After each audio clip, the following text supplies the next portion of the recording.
My precious children of God, I greet each one of you in the mighty name of our Lord and Savior Jesus Christ. ನನ್ನ ಅಮೂಲ್ಯವಾದ ದೇವರ ಮಕ್ಕಳೇ, ನಾನು ನಿಮ್ಮೆಲ್ಲರನ್ನು ನಮ್ಮ ದೇವರು ರಕ್ಷಕನೂ ಆಗಿರುವ ಯೇಸು ಕ್ರಿಸ್ತನ ನಾಮದಲ್ಲಿ ವಂದಿಸುತ್ತೇನೆ. The Lord has given us a beautiful promise of God. ಇಂದು ದೇವರು ನಮಗೆ ಒಂದು ಸುಂದರವಾದ ವಾಗ್ದಾನ ವಚನ ನೀಡಿದ್ದಾನೆ. Leviticus chapter 20 verse 26 says, "And you shall be holy to me, for I the Lord am holy, and I have separated you from the people that you should be mine." ಯಾಜಕ ಕಾಂಡ 20:26ನೇ ವಚನದಲ್ಲಿ ದೇವರು ಹೇಳುತ್ತಾನೆ, ಯೆಹೋವನೆಂಬ ನಾನು ಪರಿಶುದ್ಧನಾಗಿದ್ದೇನೆ ಮತ್ತು ನೀವು ನನ್ನ ಜನರಾಗುವಂತೆ ನಿಮ್ಮನ್ನು ಇತರ ಜನಾಂಗಗಳಿಂದ ಪ್ರತ್ಯೇಕಿಸಿದ್ದೇನೆ, ಆದದರಿಂದ ನೀವು ನನಗೆ ಮೀಸಲಾಗಿರಬೇಕು. What a beautiful promise is this. ಎಂಥ ಸುಂದರವಾದ ವಾಗ್ದಾನವಿದು. In this world you may be living a sinful life, ಈ ಲೋಕದಲ್ಲಿ ನೀವು ಪಾಪದಲ್ಲಿ ಜೀವಿಸುತ್ತಿರಬಹುದು, possessed with all kinds of sinful activities. ಪಾಪದಿಂದ ತುಂಬಿದ ಕಾರ್ಯಗಳನ್ನು ನೀವು ಮಾಡುತ್ತಿರಬಹುದು.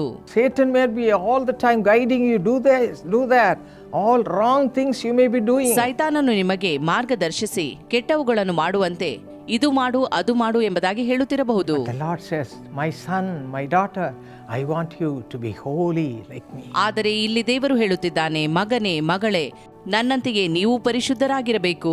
How to have this blessed life? ಈ ಆಶೀರ್ವದಿತ ಜೀವಿತವನ್ನು ಪಡೆಯುವುದು ಹೇಗೆ? If you read Ephesians chapter 2 verses 13 and 22, ನೀವು ಎಫೆಸ 2ನೇ ಅಧ್ಯಾಯ 13 ಮತ್ತು 22ನೇ ವಚನ ನೋಡುವುದಾದರೆ we read like this. ಹೀಗೆ ಓದುತ್ತೇವೆ, When God transforms us, we become His people.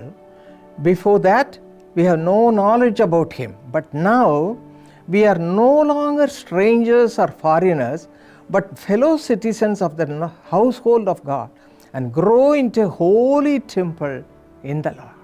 ಮೊದಲು ದೂರವಾಗಿದ್ದ ನೀವು ಕ್ರಿಸ್ತ ಯೇಸುವನ್ನು ಸೇರಿದವರಾಗಿದ್ದು ಆತನ ರಕ್ತದ ಮೂಲಕ ಸಮೀಪಸ್ಥರಾದಿರಿ. ಆತನಲ್ಲಿ ನೀವು ಸಹ ಪವಿತ್ರಾತ್ಮನ ಮೂಲಕವಾಗಿ ದೇವರಿಗೆ ನಿವಾಸ ಸ್ಥಾನವಾಗುವುದಕ್ಕಾಗಿ ನಮ್ಮ ಸಂಗಡ ಕಟ್ಟಲ್ಪಡುತ್ತಾ ಇದ್ದೀರಿ ಎಂಬುದಾಗಿ ಈ ವಾಕ್ಯದಲ್ಲಿ ಬರೆಯಲ್ಪಟ್ಟಿರುವುದನ್ನು ನೋಡುತ್ತೇವೆ. My precious children of God, what kind of life you are leading? ನನ್ನ ಅಮೂಲ್ಯವಾದ ದೇವರ ಮಕ್ಕಳೇ, ನೀವು ಎಂಥ ಜೀವಿತವನ್ನು ನಡೆಸುತ್ತಿದ್ದೀರಿ? Just check up your life. ಪರೀಕ್ಷಿಸಿರಿ. Are you leading a peaceful life, ಸಮಾಧಾನದ ಜೀವಿತ ನಿಮ್ಮದಾದರೆ, filled with the power of God, ದೇವರ ಬಲದಿಂದ ತುಂಬಿರುವ ಜೀವಿತ, the presence of God? ದೇವರ ಉಪಸ್ಥಿತಿ ಇರುವ ಜೀವಿತ? Are you troubled in your heart all the time, having all sorts of wrong things in your life? ನಿಮ್ಮ ಜೀವಿತದಲ್ಲಿರುವ ತಪ್ಪಾದ ಸಂಗತಿಗಳಿಂದಾಗಿ ನೀವು ಮನಸ್ಸಿನಲ್ಲಿ ಚಿಂತಿತರಾಗಿದ್ದೀರೋ? Jesus came into this world to give you a new life. ಯೇಸು ಈ ಲೋಕಕ್ಕೆ ಬಂದದ್ದು ನಿಮಗೆ ನೂತನ ಜೀವಿತವನ್ನು ನೀಡಲು. He gave his life on the cross, ಆತನು ತನ್ನ ಪ್ರಾಣವನ್ನೇ ಶಿಲುಬೆಯಲ್ಲಿ ಕೊಟ್ಟನು. and through that the blood of Jesus Christ cleanses us from all kinds of sins. ನಮ್ಮ ಎಲ್ಲಾ ಪಾಪಗಳಿಂದ ಈ ರಕ್ತವು ನಮ್ಮನ್ನು ಬಿಡಿಸಬಲ್ಲದು. If you read Acts 9th chapter, a man called Saul became Paul, a great man of God. ಅಪೊಸ್ತಲ ಕೃತ್ಯಗಳು 9ನೇ ಅಧ್ಯಾಯವನ್ನು ಓದುವುದಾದರೆ ಅಲ್ಲಿ ಸೌಲನೆಂಬ ವ್ಯಕ್ತಿಯು ಪೌಲನಾದದ್ದನ್ನು ನೋಡುತ್ತೇವೆ.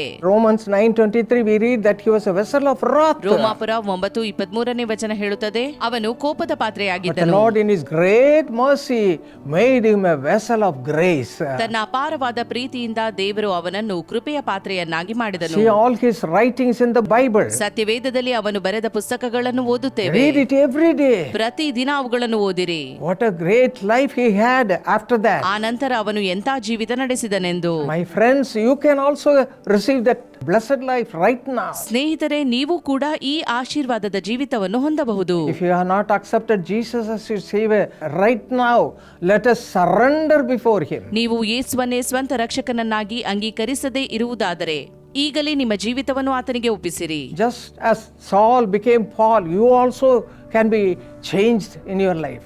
ಸೌಲನು ಪೌಲನಾದಂತೆ ನೀವು ಕೂಡ ನಿಮ್ಮ ಜೀವಿತವನ್ನು ಬದಲಾಯಿಸಬಹುದು. Don't follow the ways of Satan. ಸೈತಾನನ ಮಾರ್ಗವನ್ನು ಹಿಂಬಾಲಿಸಬೇಡಿರಿ. Follow the ways of Jesus Christ. ಯೇಸುವಿನ ಮಾರ್ಗವನ್ನು ಹಿಂಬಾಲಿಸಿರಿ. Now we are going to pray. ನಾವು ಈಗ ಪ್ರಾರ್ಥಿಸಲಿದ್ದೇವೆ. Completely surrender your ನಿಮ್ಮ life. ಜೀವಿತವನ್ನು ಸಂಪೂರ್ಣವಾಗಿ ಒಪ್ಪಿಸಿರಿ. Cry unto the Lord. ದೇವರಿಗೆ ಮೊರೆ ಇಡಿರಿ. Look unto the cross. ಶಿಲುಬೆಯನ್ನು ದೃಷ್ಟಿಸಿರಿ. Father, you gave your life on the cross. ತಂದೆಯೇ, ಆ ಶಿಲುಬೆಯಲ್ಲಿ ನಿನ್ನ ಪ್ರಾಣವನ್ನು ಕೊಟ್ಟೆ Just for me.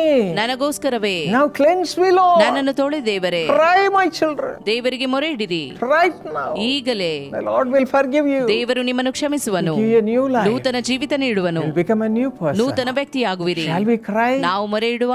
Father, ತಂದೆಯೇ, see your children. ನಿನ್ನ ಮಕ್ಕಳನ್ನು ನೋಡು, Those who are crying to have a new life, ನೂತನ ಜೀವಿತಕ್ಕಾಗಿ ಮೊರೆ ಇಡುತ್ತಿರುವವರು, a clean life, ಶುದ್ಧ ಜೀವಿತ, cleansed by the power of God, ದೇವರ ಬಲದಿಂದ ಶುದ್ಧಿ ಮಾಡು, by the blood of Jesus Christ. ಯೇಸು ಕ್ರಿಸ್ತನ ರಕ್ತದಿಂದ. Give them right now. ಈಗಲೇ ದಯಪಾಲಿಸು. Those who are crying, ಯಾರು ಮೊರೆ ಇಡುತ್ತಿದ್ದಾರೋ, supply this need, ಈ Father. ಅಗತ್ಯವನ್ನು ಪೂರೈಸು. Make them your children. ನಿನ್ನ ಮಕ್ಕಳಾಗಿಸು. Let them shine for your glory. ನಿನ್ನ ಮಹಿಮೆಗಾಗಿ ಪ್ರಕಾಶಿಸಲಿ. In Jesus' name we pray. ಯೇಸುವಿನ ನಾಮದಲ್ಲಿ ಬೇಡಿದ್ದೇವೆ. Amen. ಆಮೆನ್.